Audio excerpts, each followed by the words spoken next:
अस्सलाम वालेकुम रहमतुल्लाहि व बरकातुहू। स्टूडेंट्स, आज हमने रिफ्रैक्शन ऑफ वाटर वेव्स को रिपल टैंक की मदद से स्टडी करना है।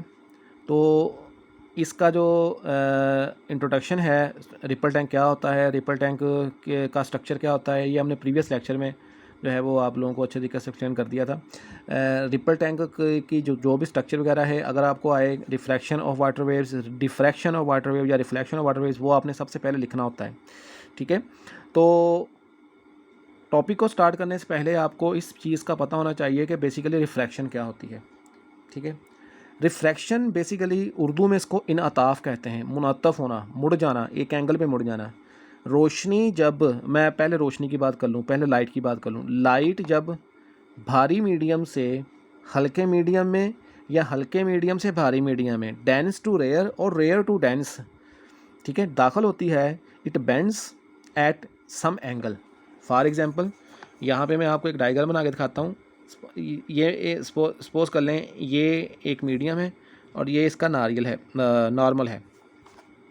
ठीक है, अच्छा, अब रोशनी जब इस मीडियम से आएगी और आकर ये फिर यहाँ से बेंड हो जाएगी। रोशनी जब यहाँ से angle of incidence, angle of refraction, रोशनी जब एक मीडियम से आके दूसरे मीडियम में दाखिल होगी तो अपने एक ख़ास जाविये पे मुड़ जाएगी। वाटर वेव्स के साथ भी कुछ ऐसे ही होता है। तो सबसे पहले हम डेफिनेशन की तरफ आएँ तो when a wave from one medium enters into second medium, ठीक है, at some angle, it direction of travel changes. यानी कि वाटर वेव्स जब एक मीडियम से दूसरे मीडियम में इंटर होती है तो उसका जो डायरेक्शन ऑफ ट्रैवल होता है वो चेंज हो जाता है। ठीक है, तो ये सब करने के लिए रिपल टैंक में हमें कुछ चेंजिंग करनी पड़ेगी। अगर हम रिपल टैंक के बिल्कुल दरमियान में एक ब्लॉक को रख देते हैं, सपोज दैट यहाँ पर हमने ये बाउंड्री लगाई हुई है, ये ब्लॉक है, उसको सबमर्ज कर दिया गया कि the speed of the water wave जो होगी फिर क्या होगा, उसको depends upon the depth of the water. ठीक है, जब आप उसके दरमियान में ब्लॉक रख देंगे, if a block is submerged in the ripple tank, the depth of the water in the tank will be shallower over the block than elsewhere. यानी कि अगर आप दरमियान में एक बाउंड्री रख देंगे, एक ब्लॉक रख देंगे उसको, तो उसके दो पार्ट बन जाएंगे। एक उसका पार्ट हो जाएगा डीप वाटर का और दूसरा उसका पार्ट हो जाएगा शैलोर वाटर का। एक बात याद रखिएगा बेटा कि डीप वाटर जो होता है ना, यानी जहाँ पर पानी की डेप्थ ज़्यादा होती है, वहाँ पर जो लहरें होती हैं, मैं मिसाल के तौर पर समुंदर की बात करता हूँ कि अगर कोई बंदा समुंदर के कोर में चला जाता है, समुंदर की डेप्थ में चला जाता है, समुंदर के दरमियान में चला जाता है, तो वहाँ पर जब लहरें बनती हैं तो वो बड़े बड़े बहरी जहाज़ों को जो है वो उल्टा देती हैं, ख़त्म कर देती हैं, तबाह कर देती हैं। उसकी वजह क्या है, वहाँ पर लहरें बहुत बड़ी बनने की वजह क्या है, वहाँ पर डेप्थ ज़्यादा होती है। लेकिन वही लहरें जब साले समुंदर पर आती हैं तो साले समुंदर पर आकर उनकी जो गहराई होती है, उसकी जो डेप्थ होती है वो कम हो जाती है, कम गहरी होती हैं। ठीक है, शैल्वर हो जाती हैं, तो वहाँ पर पानी की स्पीड भी स्लो हो जाती है और लहरें भी छोटी बनती हैं, उनकी वेवलेंथ कम होती है।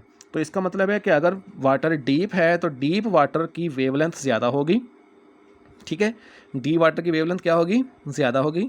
और शैल्वर वाटर की वेवलेंथ, यानी कि मैं यहाँ पर अगर आपको यहाँ पर एक वैसी सिंपल सी एक डायग्राम बना के दिखाऊँ तो ये मैं इसकी बाउंड्री बना देता हूँ।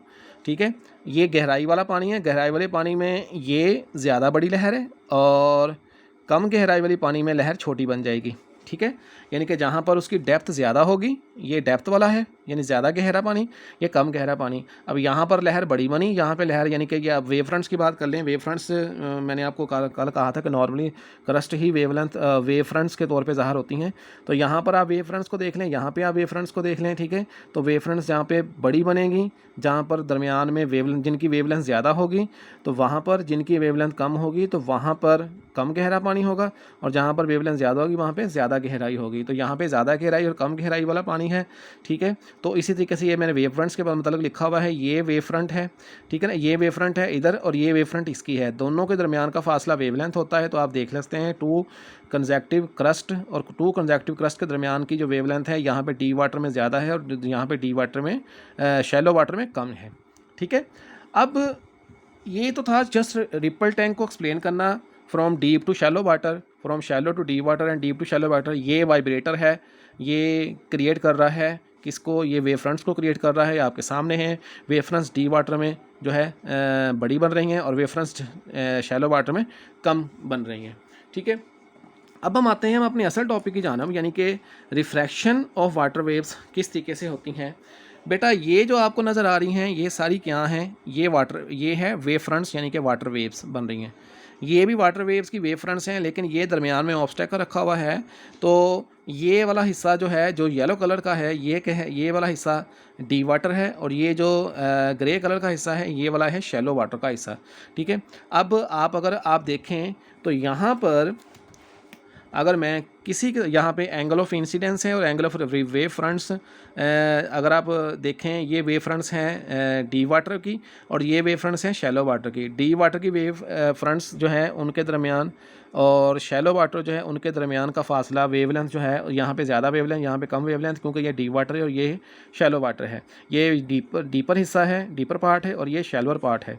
ठीक है, जब वेव्स आ रही हैं, वाटर वेव्स आ रही हैं, वेव फ्रंट्स आ रही हैं, तो वो इस एक एंगल के ऊपर मुड़ रही हैं, एंगल ऑफ रिफ्रैक्शन और एंगल ऑफ इंसिडेंस। रिफ्लेक्शन की बात नहीं हो रही यहाँ पे, रिफ्रैक्शन की बात हो रही है।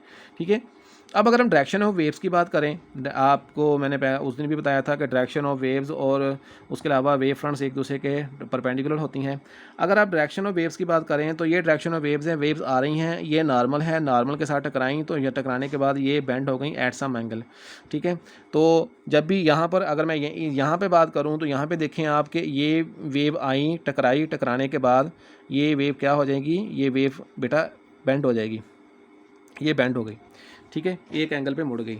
इसको हम कहते हैं डीप टू शैलो वाटर, और इसको हम रिफ्रैक्शन ऑफ वाटर वेव्स के साथ ज़ाहिर करते हैं। तो इस डायग्राम के ज़रिए आपके यानी कि आपने कुछ चीज़ें जो है, और ऊपर वाले डायग्राम है, पहली बात तो ये है कि जब एक वाइब्रेटर जो है वेव्स को प्रोड्यूस कर रहा होता है, तो जो वेव्स होती हैं उनकी फ्रिक्वेंसी चेंज नहीं होती, क्योंकि उनकी फ्रिक्वेंसी बराबर होती है बेसिकली वाइब्रेटर के फ्रिक्वेंसी के। क्योंकि वाइब्रेटर्स ने जितनी भी जी वेव्स पैदा करनी है, number of waves in 1 second, आपको पता है कि total number of waves in 1 second is called frequency of water waves. तो यहाँ पर फ्रिक्वेंसी में तब्दीली जो है वो तकरीबन नहीं आती होती। यहाँ पर मैंने थोड़ी सी ज़्यादा बना दी है, लेकिन फ्रिक्वेंसी में तब्दीली नहीं आती होती। ठीक है, अच्छा, उसके अलावा स्पीड में तब्दीली आती है। डी वाटर में स्पीड ज़्यादा होगी, शैलो वाटर में स्पीड कम होगी। ठीक है, फ्रीक्वेंसी तब्दील नहीं होगी, लेकिन उसकी स्पीड जो है वो तब्दील हो जाएगी। वेवलेंथ में भी तब्दीली आएगी। ज़ाहिर बात है, जहाँ पे बड़ी वेव्स बनेगी, जहाँ पे वेव फ्रंट्स के दरमियान में फ़ासला ज़्यादा होगा, तो वहाँ पर वेवलेंथ भी ज़्यादा होगी। जहाँ पर वेव फ्रंट्स के दरमियान में फ़ासला कम होगा, तो वेवलेंथ भी कम होगी। ठीक है, यानी कि दो चीज़ें, पहली चीज़ कि वेवलेंथ में कमी बेशी होगी। ठीक है, फ्रीक्वेंसी वही होगी, स्पीड में भी कमी बेशी होगी। डीपर वाटर में स्पीड ज़्यादा, शैलोर वाटर में स्पीड कम। डीपर वाटर की वेवलेंथ ज़्यादा, शैलोर वाटर की वेवलेंथ कम। ठीक है, बट फ्रीक्वेंसी दोनों की रिमेन्स कांस्टेंट रहेगी। ठीक है, तो इसका रिजल्ट हमने क्या निकाला कि when water waves comes from deep water and enters into shallower water it bends at some angle. जब वेव्स डीप वाटर से शैलो वाटर में दाखिल होती हैं तो वो एक एंगल पर मुड़ जाती हैं, एक एंगल पर बेंड हो जाती हैं। यह phenomena refraction of water waves कहलाता है। आई होप आपने अंडरस्टैंड कर लिया होगा। कल हम डिफ्रैक्शन ऑफ वाटर वेव्स के साथ अपना टॉपिक स्टार्ट करेंगे। अल्लाह हाफिज़।